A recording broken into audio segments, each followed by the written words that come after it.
There are some stories that don't begin in sunlight, but in the cold shadows of the world, the places most people pass without looking twice.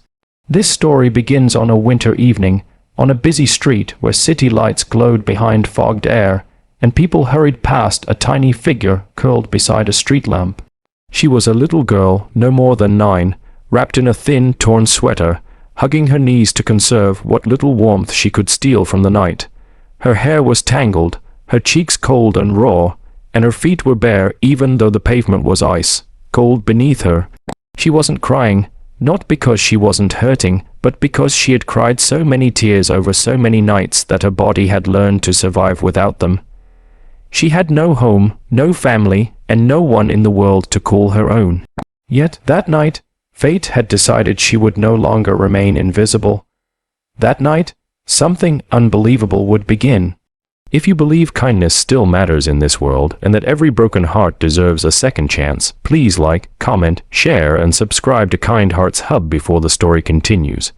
Your support helps us bring more stories of humanity, love, and hope to life. Her name was Aisha. She didn't remember much of her early childhood except a few flashes of happier times, her mother brushing her hair, laughter in a little two-room home, and a father who used to lift her onto his shoulders. But tragedy had come too early, too cruelly. A sudden illness had taken both of her parents within months, and since no relatives stepped forward, Aisha slipped into the cracks of the world. She had lived on the streets for over a year now, surviving off whatever strangers discarded, eating leftover bread from bakery bins, and spending nights under shop canopies to avoid rain. She would sit near traffic signals during the day, holding a cardboard sign she could barely read, hoping someone might spare a few coins. Children her age were walking to school with backpacks, while she tightened her empty stomach and pretended hunger didn't hurt. With every passing day, she feared she would grow up completely forgotten, if she survived at all. One cold afternoon, the sky heavy with thick gray clouds, Aisha sat outside a bakery where the warm smell of bread tortured her senses. Her fingers were numb, her legs stiff, and she whispered one small wish to herself. She wished she could just make it through another night.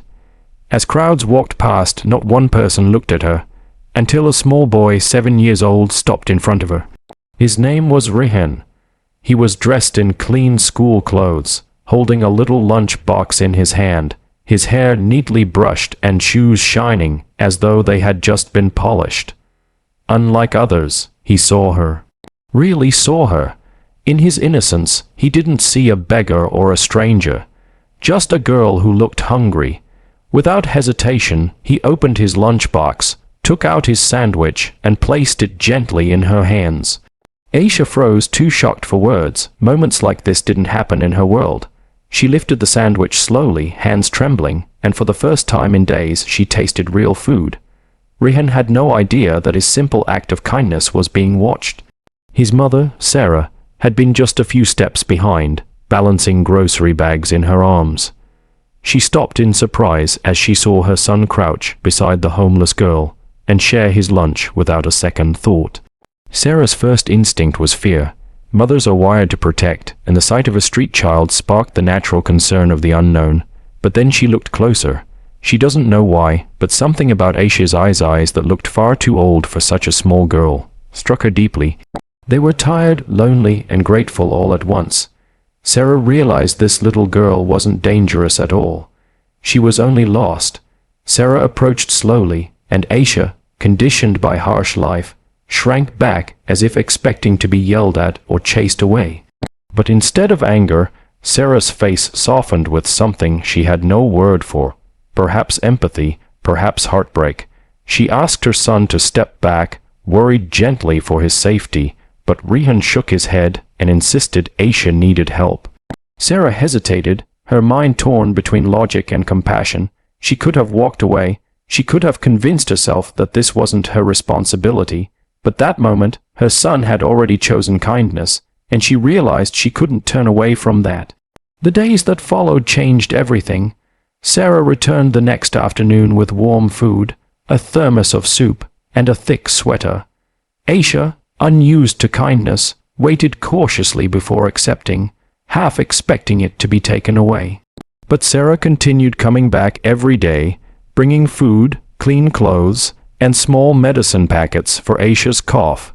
She asked questions gently, without pressure, and slowly learned pieces of the girl's tragic past. Something awakened in Sarah, maternal instincts she didn't even realize she had beyond her own son. She couldn't bear to watch a child suffer alone on the streets. She began contacting shelters, government offices, and social workers, trying to get Aisha placed somewhere safe. But reality can be cruel.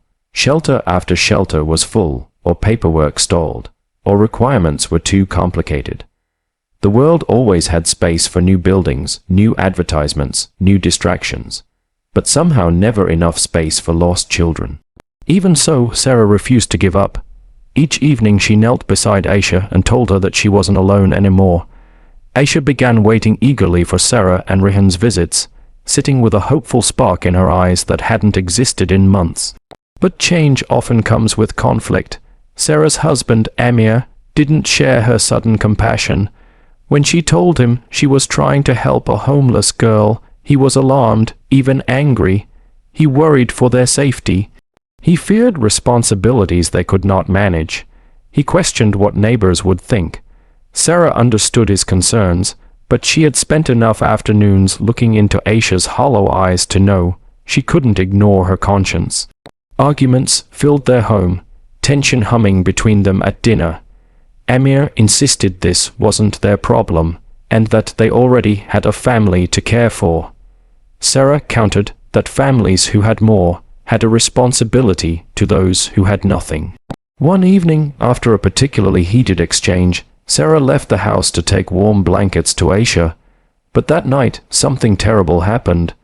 When she reached the familiar street corner, Aisha was nowhere to be found. Her heart dropped, panic rose in her chest. She searched everywhere, asking vendors if they had seen the child. Finally, one old shopkeeper pointed toward an alley.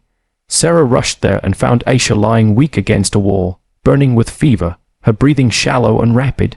Panic turned into something fiercer. Sarah shook off fear, doubt, and hesitation, and carried the child into her car without another thought. At the hospital, doctors diagnosed severe infection, dehydration, and malnutrition. They said if she had been left even one more night, she may not have survived.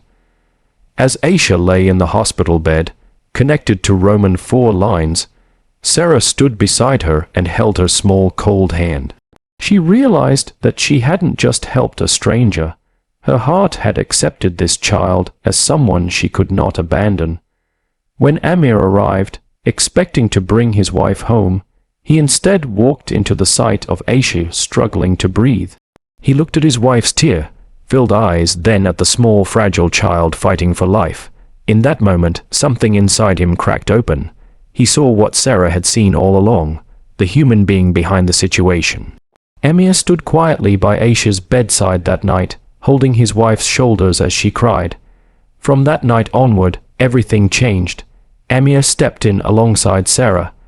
They contacted every official, every shelter, every organization, until finally paperwork was processed. They became Aisha's official foster guardians. It took weeks, months of visits, signatures, background checks, and interviews, but they completed every step without hesitation. Rehan was overjoyed. He helped Aisha with school lessons, shared toys, and reminded her every day that she had a family now. Slowly, Aisha began to bloom. The fear left her eyes. She started smiling again, timid at first, then openly. She walked into her first classroom holding Sarah's hand, wearing new shoes, hair neatly tied. Like any other child, she learned to eat without rushing, as if food might disappear. She stopped flinching whenever someone raised their voice. She slept warm under a roof she could call home. Years passed. Aisha grew into a confident young girl. She excelled at school with a determination born from survival. She always remembered the streets, not with bitterness but with grateful awareness of how far she had come. Sarah and Amir, once divided by fear, became inseparable in their mission of kindness, and Rehan, the little boy who had shared a sandwich, learned the greatest lesson, that one small act of compassion can rebuild a life. Even neighbors who once gossiped now found themselves inspired. Some began volunteering at shelter homes, others started donating clothes. One child's rescue had sparked a ripple that touched many. Aisha became a story that people whispered at dinner tables, that teachers shared with students, that strangers talked about in the hopes that the world might still have room for miracles. Years later, at a school ceremony, Aisha stood on stage holding a medal. She spoke not of her accomplishments, but of the day a boy, too young to understand prejudice, stopped and treated her like a human being. There wasn't a dry eye in the audience.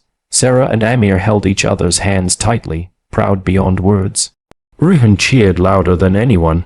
Aisha ended her speech with a message that captured the heart of everyone listening. Sometimes the world doesn't need heroes. It just needs people who decide not to walk past someone who's falling, because she had once been the one falling, and someone chose not to walk past her.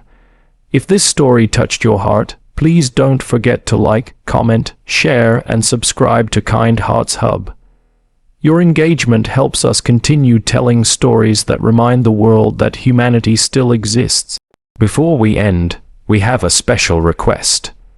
Please comment below with one thing you believe the world needs more of.